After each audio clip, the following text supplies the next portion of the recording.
sabi niya, iligtas niya ang kanyang sarili. Iniligtas niya ang iba. Iligtas niya kaya ang kanyang sarili. Tayo po muli ay sila ng pagkakasala. Bakit po? umawit sa Panginoon sa hapon ito. Tayo po ay magpuri at magpasalamat sa Diyos na ating tagapaglikha. At sa pamamagitan ng ating Panginoon ay samahan tayo sa hapon ito.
Buti-buti mo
ay kumilos sa kanilang buhay.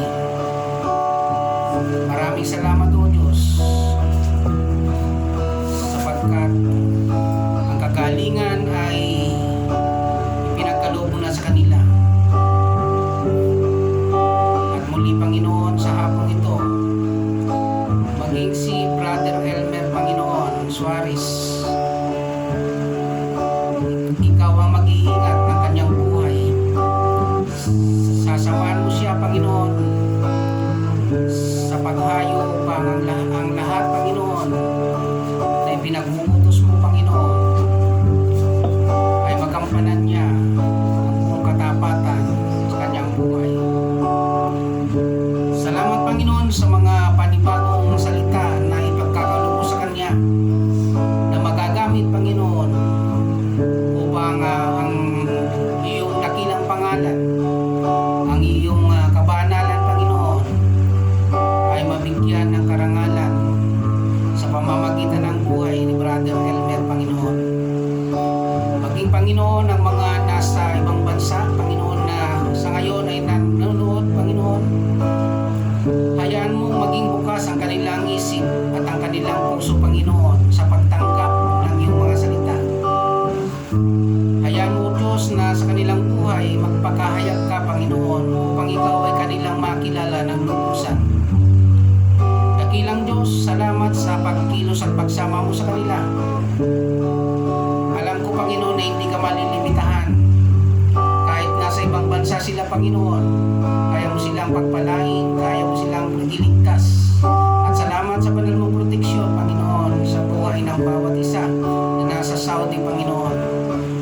Maging, Panginoon, sa Italy, Panginoon, kung saan nandoon ang aming mahal sa buhay, sila Kuya Luloy, Panginoon, si Ate Elvia at kanyang mga anak, at Apo, Panginoon. Ang pag-iingat mo, Diyos, sa kanilang buhay ay patuloy, Panginoon, na maranasan nila. At maraming salamat, O Diyos, sa pag-iingat mo maging sa lahat ng nandoon sa lugar na yan, Panginoon. Alam ko, Panginoon, na walang imposible sa iyo. Kaya mong gawin ang lahat ng bagay. Maging, Panginoon, sa lugar na ito na kung saan ay bibigyan namin ng karangalan ng iyong dakilang pangalan sa lugar na ito, sa San Mateo, Panginoon. Pagpalain mo ang aming mga kapitbahay. Loobin mo, Diyos, na sila man, Panginoon, ay makakilala sa iyo at magbalik ng papuri sa iyong dakilang pangalan. Maging, Panginoon, sa lugar na kung saan nandoon si Ate Tess, Panginoon, ay maging ang kanyang mga kasama sa bahay ay pagpalain mo ng iyong kaligtasan, Panginoon. Bigyan mo sila ng lakas ng loob, katawan, at bukas na puso upang matanggap ang iyong mga salita. Maging sa probinsya, Panginoon, kung nasaan ang aming mga mahal sa buhay, sa iyong mga kamay, Panginoon, ipinagkakatiwala namin sila, sapagkat sila man, Panginoon, ay nilikha mo, Panginoon, kagaya ng sinabi mo, Panginoon, sa Isaiah 46:4. Ikaw ang aming Diyos. Iingatan mo kami hanggang sa kami ay tumanda at pumuti ang aming buhok.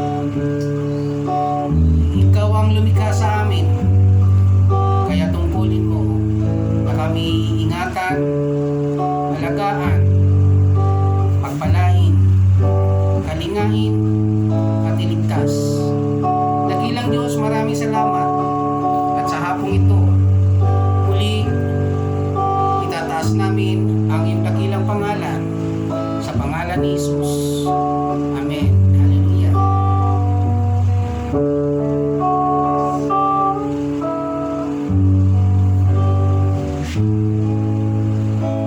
Ayan, purihin ang Diyos. Tayo po ay muli mag-aral ng kanyang mga salita.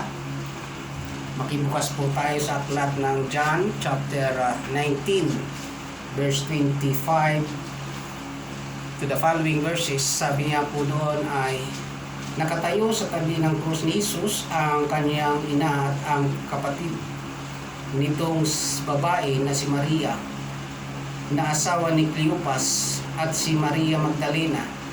Nang makita ni Jesus ang kanyang ina at ang minamahal niyang alagad na nasa tabi nito, sinabi niya, "Ina, ituring mo siyang sarili mong anak." At sinabi niya sa kanyang sa alagad, "Ituring mo siyang iyong ina." Mula noon, sa bahay na ng alagad na ito, tumira ang ina ni Jesus. Alam ni Jesus na naganap na ang lahat ng bagay, kaya upang matupad ang nasusulat ay sinabi niya, "Nauuhaw ako." May isang mangkok doon na puno ng maasim na alak. Inilubog nila rito ang isang espongha. Ikinabit iyon sa isang tangkay ng hisupo at idiniit sa kanyang bibig. Nang masipsip ni Jesus ang alak, sinabi niya, "Naganap na." Iniyukyok niya ang kanyang ulo at nalabog ang kanyang hininga. Purihin ang Diyos sa pagkabasa ng kanyang mga salita. So dito po ang ating pong tatalakayin ay ang chapter 26 hanggang 27, no?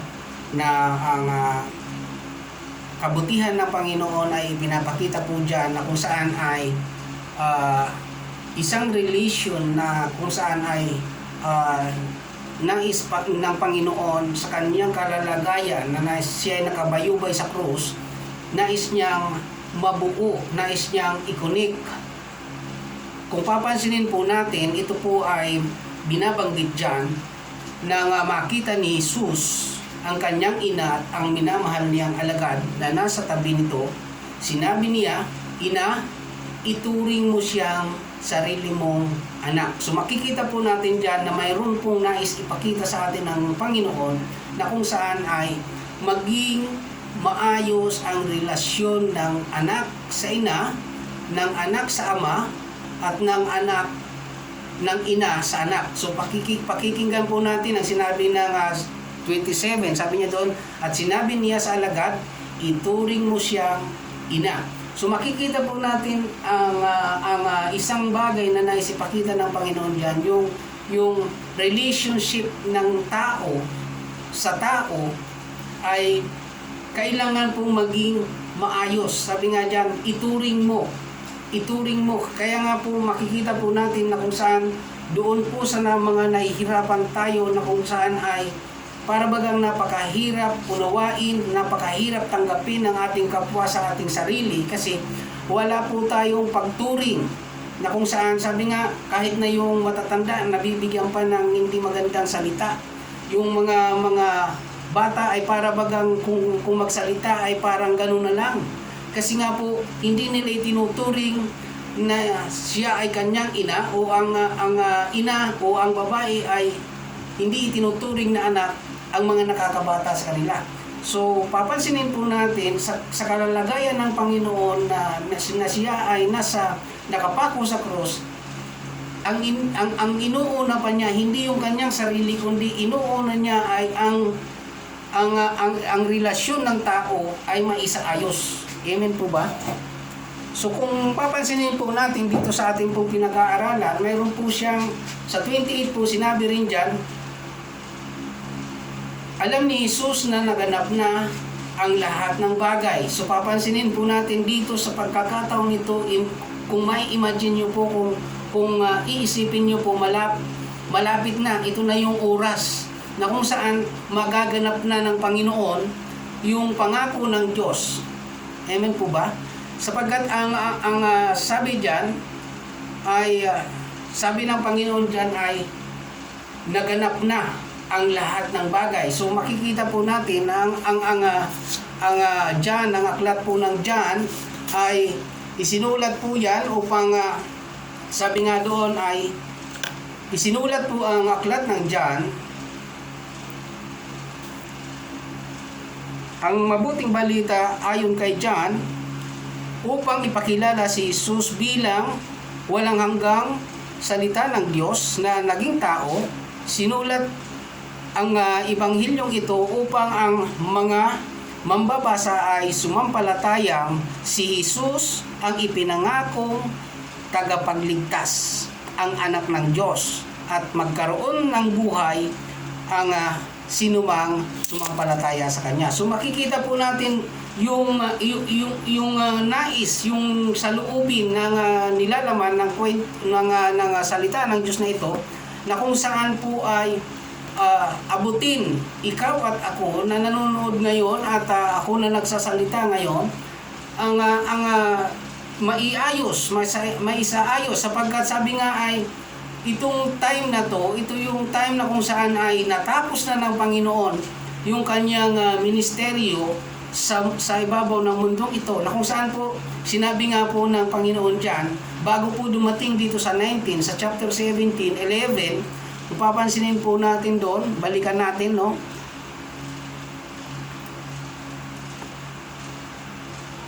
Chapter 17 ng John, verse 11.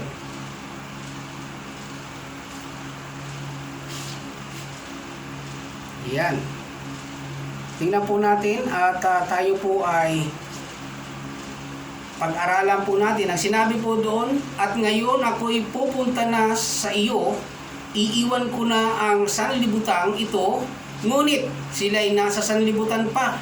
Amang banal, ingatan mo po sila sa pamamagitan ng kapangyarihan ng iyong pangalan, ang pangalang ibinigay mo sa akin, upang kung paanong ikaw at ako ay iisa, gayon din naman sila ay maging isa. So napakaganda po na makita po natin yan. Kaya nga po sa kanyang panahon na kung saan po ay nandoon siya sa panahon na nakabayubay at sabi nga niya magaganap na yung kanyang kamatayan sa cross. Ito pa po, yung kanyang sinabi, tinagubilin niya ang kanyang tagubilin, na kung saan sinabi niya, Ina, ituring mo siyang tunay mong anak. At doon naman sa kanyang minamahal na alagad, ituring mo siya na iyong ina. So makikita po natin, pagdating po dito sa bago po dumating doon, sa 17 pa lang, nagkaroon na po siya ng panalangin na kung saan ay gusto niyang maingatan tayo. At sabi niya dyan, na kung paanong ang Panginoon at ang Diyos ay iisa, gayon din naman sa atin, magkaroon tayo ng pagkakaisa. Amen po ba? Bakit kaya nasabi ng Panginoon yun sa time na yun?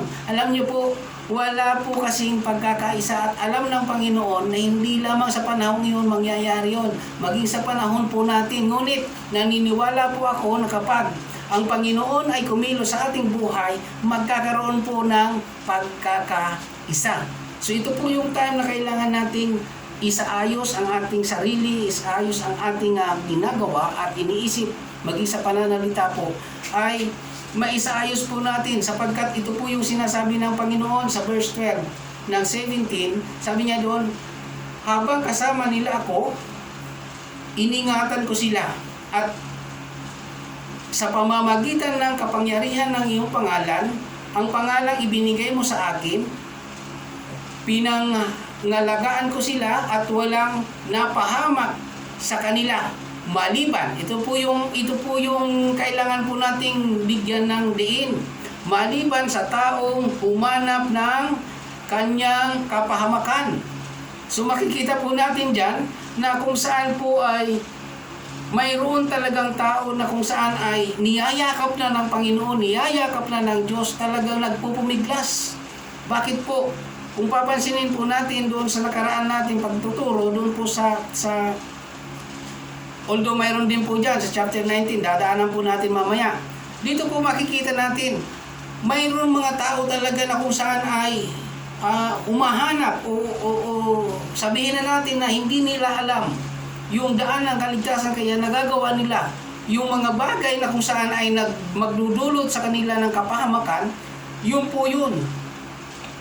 Ayaw nilang lumapit sa Diyos, kundi nagpapatuloy sila doon sa kung saan ay kalayaan. Amen? Kalayaan gawin kung ano ang kanilang gusto. At tingnan po natin ang kasunod doon. Sabi niya doon, upang matupad ang kasulatan.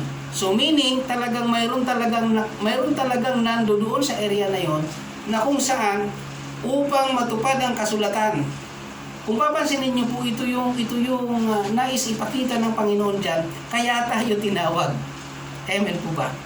Sa panahon niya, yan po yan. May taong humanap ng sarili niyang kapahamakan. Bakit napahintulutan? Ito po yun. Yung time na ito sa panahon natin na tayo tinawag ng Panginoon, na kayo na nanonood sa ngayon at kayo na narito sa ngayon, mayroong ipinagagawa sa atin ang Panginoon. Ano yung pinapagawa? Sabi po ng Matthew chapter 28, 19 to 20, sabi niya doon, kaya humayo kayo at gawin ninyong alagad ko ang lahat ng bansa. Bautismuhan ninyo sila sa ngalan ng Ama, ng Anak at ng Espiritu Santo, at turuang sumunod sa lahat ng ipinag-uutos ko sa inyo. Malinaw po yun na itong mga taong ito na para bagang naghahanap o para bagang papunta sa kapahamakan ay ikaw at ako na tinawag ng Panginoon ay ikaw ang gagamitin niya upang sila ay ibalik sa harapan ng Panginoon. Amen po ba? Na kung saan po ay maaaring sa mga mula sa sandaling ito ay iniisip natin, tinitingnan natin na paano natin sila mailalapit sa Panginoon. Huwag po kayong mag-alala. Magtiwala lang po tayo sa Panginoon sapagkat alam niya kung ano ang mas makabubuti para sa atin. Iba ang plano ng tao sa plano ng Diyos. Yan po yung katotohanan dyan. So balikan po natin ang chapter 19. So chapter 19 ng John. Okay. So sa chapter 19 ng John, makikita po natin doon kung ano yung pinag-uusapan doon sa ibaba. Sabi niya dyan, sabi po doon sa 31, nooy araw ng paghahanda at ayaw ng mga Hudyo na manatili sa krus ang mga bangkay hanggang sa araw ng pamamahinga, dahil natatangi ang araw na iyon ng pamamahinga. Kaya hiniling nila kay Pilato na ipabali ang mga binti ng mga ipinako sa krus at alisin ang mga bangkay. So makikita po natin dyan, mas pinapahalagahan ng mga tao sa panahon na yun yung kanilang tradisyon, yung kanilang kinaugalian. Ngunit yung pinakamahalaga, tingnan po natin, yung pinakamahalagang tao noon, ang Panginoon, ay isinigaw nilang ipako siya sa cross, ipako siya sa cross. At ang pinalaya nila, alam mo kung sino? Si Barabas. Nandiyan din po yan sa chapter 19. Mababasa natin yan.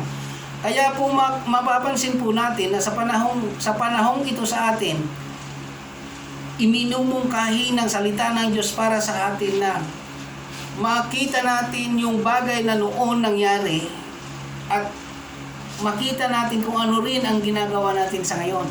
Amen po ba? So kung titingnan po natin kung tama ba na doon tayo mapokus sa mga kinauulian dati, sa mga tradisyon, sa pista, sa kung ano man, o mapokus tayo o ipokus natin ang ating pong panahon sa paglilingkod sa Diyos at sa tao. Na kung saan sinasabi po dyan, relationship na nais pagtibayin ng Panginoon, na kung saan ay ang Ama, na kung saan ang Diyos, na kung saan ay tinanggap niya tayo o binigyan niya tayo ng karapatang maging anak ng Diyos. Ganon din dapat ang pagkilala natin. Ituring natin talaga siyang tunay na ating Ama. Sabi niya doon sa John chapter 1 verse 12, sabi niya ang tumanggap, sino man ang tumanggap at sumampalataya sa Kanya ay bibigyan niya ng karapatang maging anak ng Diyos. So tayo po na tumanggap at sumampalataya sa ating Panginoon na binigyan ng karapatan ng Diyos bilang anak, dapat ganon din po. Sabi ng Panginoon doon sa kanyang ina, sa kanyang mahal na alagad, sabi niya doon, ituring mo siyang ina, tunay mong ina, at ituring mo rin siyang tunay mong anak. So, kung papansinin po natin yung mga bagay na sinabi ng Panginoon sa John chapter 17 verse 12, iningatan ko sila habang ako'y narito sa ibabaw ng mundo. Ni isa'y walang napahamak, maliban doon sa taong humanap ng sarili niya kapahamakan. So, mapapansin po natin dyan na ang Panginoon ay talagang kahit na sino na sumampalataya sa Panginoon at tinuring, binigyan ng karapatan ng Diyos bilang anak ng Diyos, hindi niya ito itatakwil. Amen po ba? So, pagpatuloy po natin. So, sabi niya dyan, sa chapter 19 verse 23, sabi niya dyan, nang si Jesus ay maipako na sa krus, maipako na ng mga kawal, kinuha nila ang kanyang panlabas na kasuutan at pinaghati-hatian sapagkat sa apat kinuha rin nila ang kanyang kanyang mahabang panloob at kasuutan. Ito'y walang tahi at hinabi ng buo mula sa itaas hanggang sa ibaba. So papansinin po natin yon, mayroon doon sa kanyang panloob, mula sa taas hanggang baba, wala po siyang putol. Amen po ba? Wala siyang tagni, kundi talagang diretso. Kaya nga po, mapapansin po natin, bakit naman kahit na yung kasuotan, yes, kung gaano ito kahalaga, makikita nyo po yan. Kung babasahin pa natin yung 24 yan, makikita po natin doon na pinagsapalaran nila ang kanyang kasuotan. Kung hindi ito mahalaga, hindi ito pagsasapalaran. Amen po ba? So dito po makikita natin na kung saan po ay mayroon napakahalagang bagay na gustong ipakita sa atin ng Panginoon, na kung saan ay makikita natin sa ating sarili ulit. Tingnan po natin, baka naman mayroon pa tayong mga hindi nagagawa. Kumusta na ang relasyon natin sa loob ng tahanan? Amen po ba? Kumusta na ang pagkilala sa isa't isa ng anak sa magulang, ng magulang sa anak? So ito po yung bagay na nais ipakita ng Panginoon, ituwid sa bawat isa habang nandito pa ang Panginoon sa panahong ipako siya. Bago siya nalagutan ng hininga, ito yung kanyang itinuro. Ito yung kanyang iniwan. Nasabi niya sa kanyang ina, sabi niya doon, sabi niya, ina, ituring mo siyang sariling anak. Sariling anak. So makikita po natin diyan na hindi sila magkaano-ano, ngunit sabi ng Panginoon, hindi imposible na kahit siya'y hindi mo kaano-ano, ituring mo siya nakaugnay ng iyong buhay. Amen po ba? Sapagkat iisa ang pinanggalingan ng lahat. Yan po ang katotohanan na kung saan mula sa Genesis hanggang sa book na ito, sa chapter na ito at verse na ito, mula sa Genesis, iisa lang po ang katotohanan dyan. Iisa ang ating pinanggalingan. Amen po ba? Iisa ang lumikha, iisa rin lang ang ating pinanggalingan. Amen po ba? So makikita po natin dyan na inilalagay ng Panginoon sa ating isip at puso na kung saan ay huwag tayong mamili ng ating bibigyan ng tamang pagkilala, sapagkat iisa lang ang ating pinagmulan, iisa ang ating tagapaglikha, at iisa ang Panginoon na nag-alay ng buhay para ikaw at ako ay maligtas.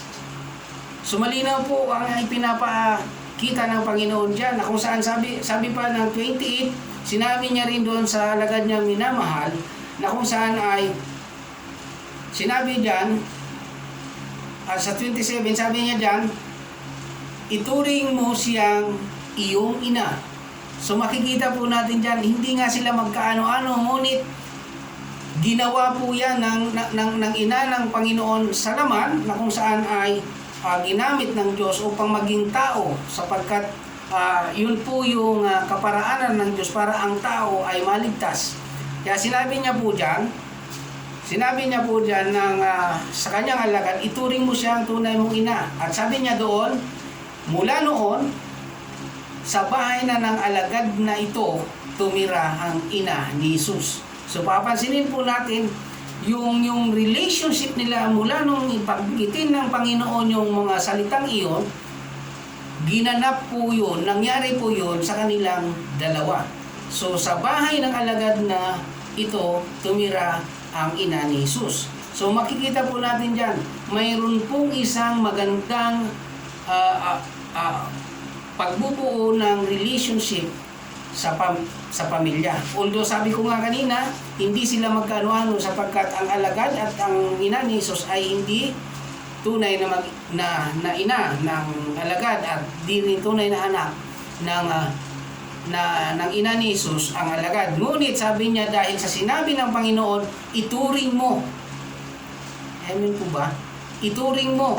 Kaya nga kung papansinin po sa akin pong pananaw, parang ibinibigay din sa atin kapag itinuring natin sila na kapatid, na anak, na ina, mangyayari po yan para tayong nagsasama sa isang tahanan. So, yun po yung napaka linaw na sinasabi diyan ng Panginoon, na kung saan kahit po dito sa sinabi ng 29, may isang mangkok doon na puno ng maasim na alak. Itinubog nila rito ang isang espongha, ikinabit iyon sa isang tangkay ng isopo at idiniit sa kanyang labi. Yun po yung sinasabi doon na kahit na yung pinakamaasim na, tinanggap pa rin ng Panginoon. Kahit na para bagang ito yung napakahirap na malasahan o maramdaman ng isang ng tao, tinanggap pa rin ng Panginoon. Bakit? Para dapat na kung ikaw ito ay yung mga bagay na ito ay ginawa na ng Panginoon. Kaya nga sabi nga diyan ay nauuhaw ako. Sabi niya diyan, nauuhaw ako. Ang kauhawan ng Panginoon ay hindi sa physical niya kundi yung spiritual na kauhawan. Sapagkat sa panahong iyan, mapapansin niyo po na maraming tao na mas hiningi nila yung kamatayan ng Panginoon kisa nagbigay ng simpatya sa Panginoon. Amen po ba? So dito po makikita po natin na kung mai-realize po natin sa ating pong sarili na kahit na gano'n na ang kalalagayan ng Panginoon, ang nais pa rin ng Panginoon na makita sa atin sa panahong ito ay maayos na pamilya. Amen po ba? Amen. So ito po yung nais ipadama ng Panginoon sa atin na kailangan na magkaroon ng kaayusan. Amen po ba?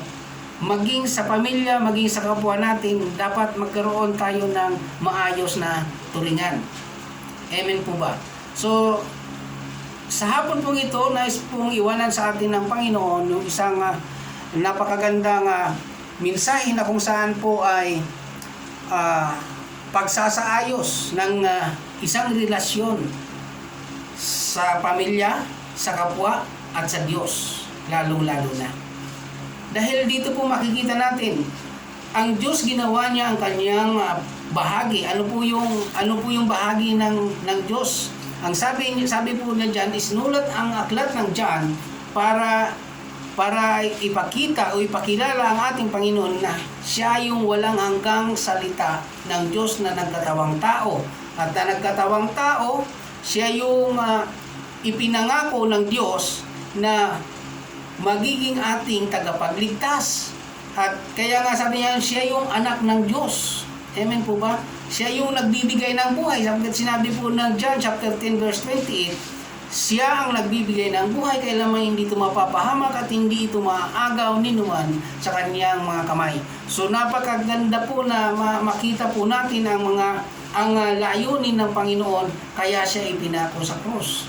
Then dito po makikita po natin na kung saan pinagtibay po ng Panginoon yung relationship dapat ng lahat ng tao na nilikha ng Diyos. Amen po. So, nais po ng Panginoon na matandaan po natin ang bagay na ito, na kung saan po ay para bagang, kung babasahin lang natin, napakasimple at para bagang ibinagtagubilin lang niya, pero nais ng Panginoon na makita sa bawat isa sa atin na ito'y nangyayari. Na kung saan, sabi nga, kaya mayroong mga kaguluhan kasi nga hindi maayos ang kanilang turingan. Amen po ba? Minsan magkakaibigan, pagdating ng matagal-tagal na panahon, nagkakaroon pa ng awayan. Kasi bakit? Hindi naging maayos ang kanilang turingan. Amen po.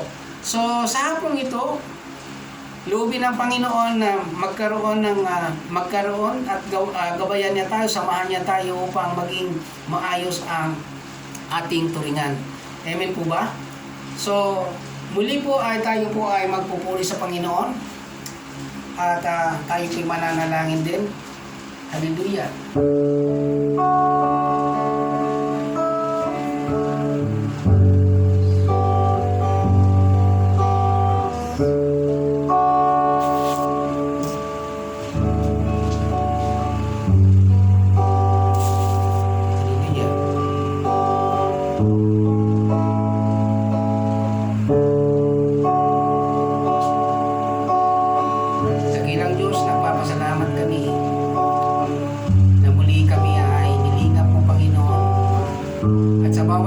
Panginoon, na inayak mo ay maging kalakasan ng bawat isa. Salamat, Panginoon, sa pagpapaalala mo sa pag-aayos ng bawat relationship. Una sa Diyos, pangalawa sa aming kapwa-tao, sa aming pamilya. Hayaan mo, Diyos, na ito'y aming magampanan, aming matutunan. Mahirap, Panginoon, subalit naniniwala ko na kapag ikaw ay kumilos sa aming buhay, kayang-kaya namin ito. Hallelujah.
makayanan nila ang mga pagsubok na dumarating sa kanilang buhay. Ayon sa iyong mga salita, O Diyos, na walang pagsubok na dumating sa buhay ng isang tao na hindi dinanas ng iba. Ngunit,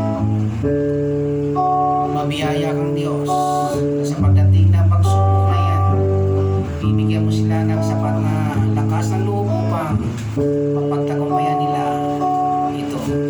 Nagilang Diyos sa hapong ito muli sa iyong pangalan.